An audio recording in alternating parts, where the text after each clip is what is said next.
Welcome to the Flame Entertainment and Sports. It's your boy Rob here. On this episode, we're going to be covering episode 4 of Bachelor in Paradise, and then we're going to talk some NFL football. Training camp is officially underway, so we're going to be giving some thoughts on the Dolphins. Make sure to keep up with us on Instagram and TikTok at the flame_ES. And now let's get into this episode, starting off with our recap of episode 4 of Bachelor in Paradise. All right, guys, so to start off here with our Bachelor in Paradise Season 10, Episode 4 recap. So it's another drama-filled, episode of Paradise. I'm really loving this season. The first 3 episodes I loved, and now the 4th one I loved even more. I think as the season continues, I continue to love the show even more. Continue to love all the changes that have been made by the new, showrunner and everyone else involved. I want to cover a couple of key storylines in this one. So the episode starts off with a new arrival, a new golden arrival. Is Gary Livingston from Jones' season, the Golden Bachelor, right? He's a big Bachelor Nation, a fan favorite, a lot of, great energy, positive vibes, a big smile. So, it seems like everyone really likes him, and they made a really cool entrance for him. He's a big time dancer.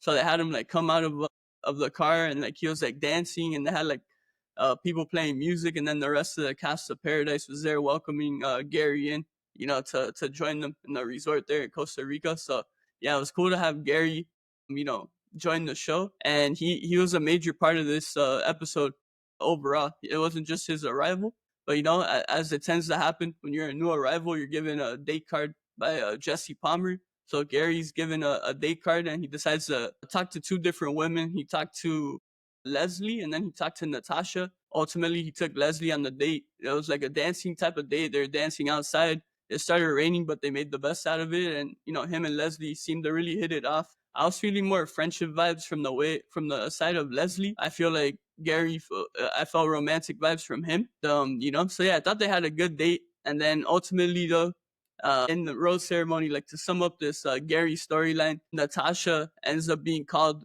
before Leslie, and Natasha ends up, shocking people and giving Gary her rose. And then that kind of sets off Leslie a little bit. Leslie ends up giving it to Kim. And, the following day, following the rose ceremony, we see that Leslie's kind of frustrated. She kind of says that, she gave Kim the rose because Natasha had given her rose to Gary already, but that she was planning to give it to Gary. And then the following day, we also see Natasha trying to flirt with Gary, but he kind of seems like he's more into Leslie. And Gary and Leslie begin to talk and have a good conversation there. And, it's an interesting situation. It's interesting to see the drama, I feel like, for the first time ever with golden contestants rather than the typical bachelorette contestants. So I thought that was pretty cool to see.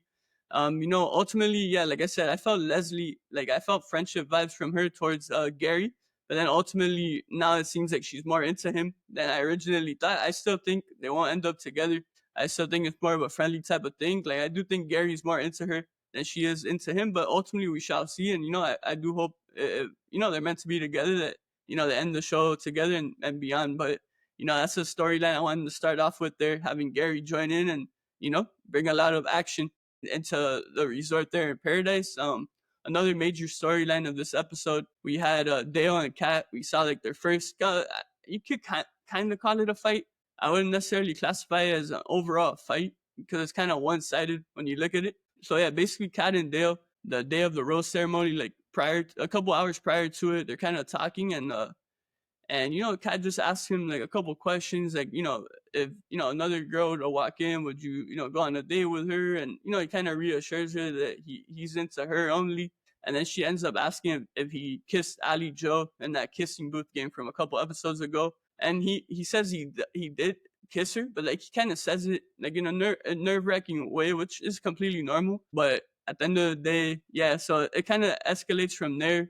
Kat was just, she just wanted to get clarity, and she wanted to make sure that she wasn't being fooled and that he was fully into her rather than, her doing this whole process. And then at the end of it, him not wanting to be with her. And for those of you that don't know, Kat was on the last season of Paradise, and she got engaged to John Henry, and it didn't really work out. So you could tell, her second time around here now in the show, she has more experience, and obviously she doesn't want another broken engagement to come out of, her time here on Paradise again. So I understand it from Kat's side. It's completely normal. She's just communicating with him. They've been, one of the strongest couples so far this season, and ultimately, yeah, she was just asking him, for clarity and to make sure that, everything is going good. Yeah, Dale, from then on, you could see him starting to kind of freak out after he lets Kat know that he did kiss Ali Joe. Obviously, it makes Kat a little like, uncomfortable. Kind of, she begins to question things, and then all of a sudden he kind of says a line that he's like, "Oh, it reminds me exactly of my ex." So that was kind of like one of the big standout lines from that whole fight, if you want to call it that. And then it kind of escalates into that night, during the cocktail hour prior to the rose ceremony. Kat pulls Dale aside so they could talk about it more, which I completely agree with, because I feel like communication is key, to a successful relationship like that. And ultimately, Kat just wanted to get more answers and more clarity. And at the end of the day, she was giving out the rose in this episode. She wanted to make sure that she wasn't making a mistake by keeping this relationship alive with Dale. If he has his eyes set on other women, or if he's kind of doing things behind her back or not being like fully truthful with her. So I completely understood it. And yeah, she just wanted to talk to him. And right away, Dale's just like super defensive. He's like, "How could you do this? Whatever, the night of the rose ceremony." And you hear him talking about it to some of the guys, like to Jeremy and Brian. I think he's like, "Oh, like, how could she do this? That's my trigger. I have anxiety now because the night of the rose ceremony." So basically, Dale's basically saying that he's upset with her for asking that question because it's the night of the rose ceremony. So basically, he's saying, "Oh, I'm scared now that I'm not gonna get a rose and continue to be on the show," rather than focusing on the relationship with Kat and completely ignoring the show. I feel like if his main focus really is Kat, he shouldn't be worried about getting a rose. He should be worried about being honest with her. But like I said with Jeremy on the episode 3 recap, I'm not here to like judge these people, judge any of these people. I haven't been in their shoes. I haven't been on this show. And we're all human beings at the end of the day. We all, make mistakes. We all kind of blow up from time to time. And we kind of, our nerves kind of get the best of us from time to time. So ultimately, the hope here is that Dale learns from this going forward. Kat was just wanting him to be more truthful with her, and she wasn't trying to like get him mad or start any drama. She just didn't want it to like be ignored. And then like as time goes on, and boom, like they break up towards the end of the show, and then she's kind of like starting all over from where she was after last season with her, a broken engagement with John Henry. But yeah, as for Dale, you kind of see him continue to escalate as the night went on, because he just continued to like ramble on and kind of freak out over the whole situation.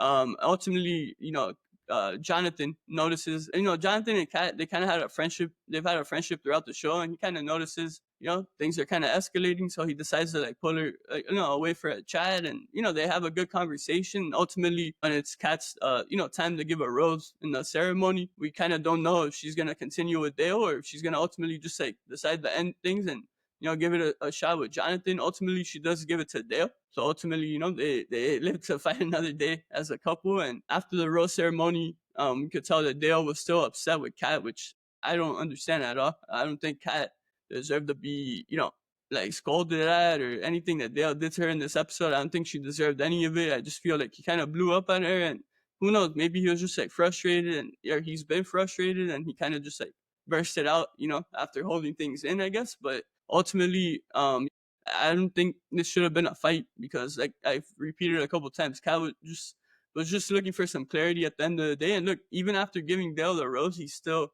was mad at her, and he went to his room and he called it a night. And you see him going to sleep there in the room with Jeremy, and yeah, he's kind of still going off and telling some things about Kat to Jeremy before he finally goes to sleep. So yeah, those were I would say the two biggest headlines of this episode.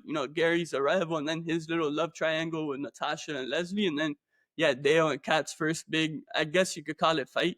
Like technically, I guess it's a fight, but like I said, I don't really think Kat's done anything here for this to be a fight or for Dale to be mad at her, upset with her whatsoever. But yeah, guys, besides that, there's a couple of rivals towards the end of the episode. We had Nancy from the Golden Bachelor come in. We had Leia from Joey's season of The Bachelor, and then the episode ends with Faith arriving to the beach, and ultimately we'll see what happens next week on episode 5 of Bachelor in Paradise. It'll be Monday night at 8 p.m. Eastern time on ABC. So make sure to tune in for that 5th episode of the season. And yeah, keep it locked in here to the Flame Entertainment and Sports, on Apple Podcasts, YouTube, and Spotify. And keep up with us on Instagram and TikTok at the Flame_ES for all things Bachelor in Paradise coming your way. Hope you guys enjoyed my thoughts on episode 4 of season 10 of Paradise. If you want to share your thoughts on this episode with me, make sure to reach out to us on Instagram and TikTok at @theflame_ES. And now we're going to move into the sports world as we talk some Miami Dolphins training camp. All right, guys, now we're going to get into some Miami Dolphins talk as training camp officially started on Wednesday, July 23rd for the 2025-26 Miami Dolphins season. Obviously it's only day one. I'm recording this on Wednesday, a couple hours after training camp ended. There was some headlines today already, even though it was only day one, because there were multiple injuries. We had one of our undrafted O-linemen from last year, Bayron Matos. He was actually airlifted to a hospital here in Miami, but thankfully he's in stable condition. And then we also had a veteran corner that we signed, Artie Burns, formerly of the University of Miami. He's born and raised in Miami, a 30-year-old corner, really the vet, the lone vet really in the corner room. Unfortunately, he tore his ACL and he will be out, for the remainder of the season. And then we also had some other headlines involving guys not participating in practice.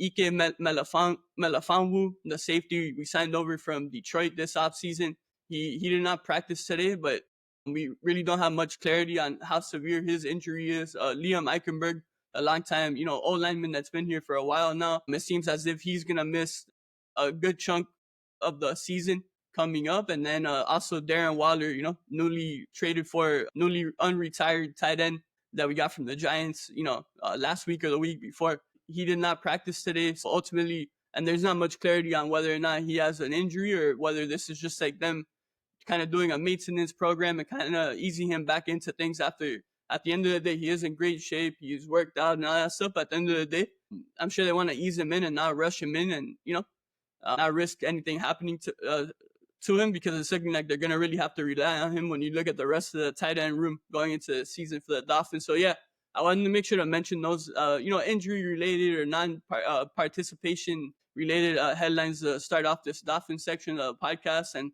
it's been since the draft that we've really talked about the Dolphins on here. Of course, we talked about, them adding Minkah Fitzpatrick and Darren Waller recently, but when I mean like a real talk of the overall, team or overview right now, heading into the season. So yeah, a couple of things I want to talk about. So obviously, the cornerback room is one that many people are concerned about right now, and rightfully so. I would say it's probably the least experienced, group on our team right now. With Artie Burns going down, I'm not gonna lie, I didn't really expect, I didn't have Artie Burns actually making the roster for like the regular season. I thought he'd get cut sometime in the preseason or, that final cut right before the regular season. I feel like I didn't really think Artie Burns would make the team, but ultimately, it does suck that he did go down with an ACL injury. And, like I said, he's a Miami boy, and yeah, he was really the lone veteran presence in that corner room when you really look at the depth chart. But ultimately, it's looking like we're going to have to, rely and the young corners in the room right now. And then actually, before I get into the young corners in the room, we actually had another guy go down, BJ Adams, who we brought in, a young corner. We just brought in this offseason. He also suffered an injury. We don't know the severity of that. I don't think it's as severe as, Artie Burns with a torn ACL, but that is something else to monitor. So, it's already a thin and inexperienced corner room, and now two of the guys already go down on day one. So obviously, the front office has a lot of work to get done. And I know they've been in contact for the last few weeks with Rasul Douglas, formerly of the Buffalo Bills, the veteran corner. It's kind of been a tricky situation to monitor because, I feel like we brought him in 3 or 4 times over the past month, and ultimately there's been no deal. But then every day you kind of read, they're getting closer to a deal. But to me, I don't know if I fully believe that he's gonna decide to sign here, because I feel like it would have happened already. So it's kind of weird for me. But ultimately, at the end of the day, they kind of got to bring in some sort of veteran. And I'm not saying to go crazy or spend a bunch of money or trade for this guy. No, give Rasul Douglas a chance if he doesn't want to come here. I'm sure there's other veteran corners out there who would be willing to come in on a 1-year deal to, have the opportunity to start, right, towards the end of their career. And, but now to talk about the guys who are healthy right now. So we have Cam Smith, second-round pick from a couple years ago out of Auburn. Unfortunately, the first couple years of his career have been filled with injuries. He hasn't really, had the opportunity to show his abilities out there due to his lack of being able to stay healthy. He has all the tools you want in a modern day, shut down corner. He's tall, he's lengthy, he's fast, he's athletic. He has all the tools, but at the end of the day, your greatest ability is your availability. And obviously that's going to be a theme going forward here, not just in the corner room, obviously with Tua, we'll get, and Chubb and Phillips. We'll get into that, as we continue to talk about the Dolphins on here. But yeah, to go back to the corner room really quickly. So yeah, Cam Smith. Let's see. Yeah, I literally gotta pull up the the depth chart here because I don't even have this by memory yet. Storm Duck, he was an undrafted rookie last year. He actually very much impressed me. I'm like much higher on Storm Duck than most people are. But at the end of the day, he is coming off of a season where he was undrafted and he ended up getting playing time towards halfway and towards the end of the year due to injuries, in the corner room. So ultimately to me, it's tough because I am higher on him than most people, but I'm not expecting him to be a shutdown corner in year 2 after being an undrafted rookie the year before. But I think he will be fine. I just hope we're not putting too much on his shoulders right now. Another guy, Kader Kohu, he's probably the most known guy and, longest tenured Dolphin in that corner room right now. He's a hell of a player. He was undrafted, I want to say 4 or 5 years ago. That was a hell of a find, obviously, by Chris Greer in the front office. And, Kader Kohu's he's had his moments. He's had his great seasons, and he's had his inconsistent seasons. He had an injury a couple of years ago. To me, he should be a slot corner, slot/nickel corner. I really prefer to have him on the, outer boundaries, right, on the outside. But ultimately, with the way the room is looking right now, he may have to end up playing some outside corner at some point in this season. But the hope, at least for me, is that Kader Kohu is our number one slot corner. Ethan Bonner, he's like an interesting guy. We signed him in 2023. He's been on our practice squad. He's had some appearances throughout the last couple of seasons, but not many. Right now it's looking like he's a second string corner. So maybe this is finally the year where he gets his opportunity to showcase his ability on the field, and maybe he could be a surprise there in the corner room. Then some other guys to talk about here. Jason Marshall, who we drafted out of the University of Florida. He's a Miami guy. He's a local guy. We have Isaiah Johnson, who we brought in last year. Then we have Ethan Robinson, who we brought in this year. I'm not really sure about Ethan Robinson or Isaiah Johnson. I don't know much about them, but, I wanted to make sure to mention them because at the end of the day, the way this corner room is looking, I feel like everyone has a chance to compete for the starting jobs there. So, yeah, obviously that's like the biggest concern for me. And then another concern still is the tight end room. Like, I love the addition of Waller. Obviously, he's a hell of a player, hell of a talent. I think he's going to provide a lot of, red zone targets, and, he's going to help us thrive in the red zone. Last season, we were arguably the worst red zone offense in the NFL. And obviously, Darren Waller has a great catch radius, being that he's a former receiver turned into an all-pro tight end. So I think he'll help in that aspect. But at the end of the day, we can't just rely on him in the tight end room. I know we did bring in Pharaoh Brown, the veteran tight end, but he's really a blocker. He's kind of more of an extra O-lineman than he really is a pass catcher. We have Julian Hill, who was our number 2 last year. And, he's most known for, dropping a lot of passes. As the season went on, he got a little better, but I wouldn't fully rely on Julian Hill to be like one of your top 2 tight ends going into a season. So yeah, that's another room I'm kind of looking at and concerned about, especially not seeing Darren Waller practice today. Hopefully it's nothing major. Hopefully they're just easing him back in, like I said earlier. And then, to go back to the injury headline, right? Obviously Tua, he's the main domino or the main factor, in my opinion, that's going to decide how the season goes for the Dolphins. If he's able to stay healthy, protect himself a little more, slide, throw the ball away, if the offensive line with new additions, including James Daniels, if they're able to step up and protect him, I think the Dolphins could definitely be a playoff team. But ultimately, if Tua does get hurt like he has in previous seasons, we've seen the difference in caliber in terms of the overall team, because at the end of the day, something about Tua, he's a winner. You can't take that away from him. When you have him, you have a chance to win any game. You have a chance to compete with any given opponent, that you have to face on any given game, right? With Tua as your quarterback. So ultimately, we're going to have to protect Tua. And then before I wrap up here, let's stay with the injury headline here. Bradley Chubb and Jalen Phillips, they come back from injuries. Of course, Phillips last year, he came back from a big-time injury early in the year, and ultimately it looked like he might have been rushed, and he suffered another injury early in the year last year, but he is back for training camp. And then Bradley Chubb missed out of last season after suffering a torn ACL against the Ravens in the previous season. So, those guys, their health is really going to determine how good this defense is, in my opinion. And if they're able to stay healthy and have them alongside guys like Zach Steeler, Chop Robinson, just to name a few, I think that's really going to help this inexperienced corner room. If we're able to create a lot of pressure, pressure the quarterback, and our guys are able to stay healthy, specifically Chubb and Phillips, I think that could really help the inexperienced corner room look much better. Especially with the young corner room, like we really need to help them out. We can't really expect them to be, high caliber from day one. We got to give them time, but at the end of the day, we know how great these pass rushers are, and the key thing, as always, is how healthy we could stay. And then at the end of the day, it's gonna be the main storyline. I feel like that's been the main storyline throughout these last 3 or 4 years with the Dolphins. So that's gonna wrap up our talk on the Miami Dolphins starting off training camp. I hope you guys enjoyed. If you have any thoughts on the Dolphins training camp, preseason, or anything going into this upcoming season, make sure to share them with me on Instagram and TikTok at @theflame_ES. And hope you guys enjoyed our talk on the Dolphins. Thank you guys so much for tuning into this episode. Hope you guys enjoyed our Bachelor in Paradise episode 4 recap. Hope you enjoyed my talk on the Dolphins officially starting training camp. Make sure to keep up with us on Instagram and TikTok at @theflame_ES. Subscribe on Apple Podcasts, Spotify, and YouTube. Until next time, everyone, take care.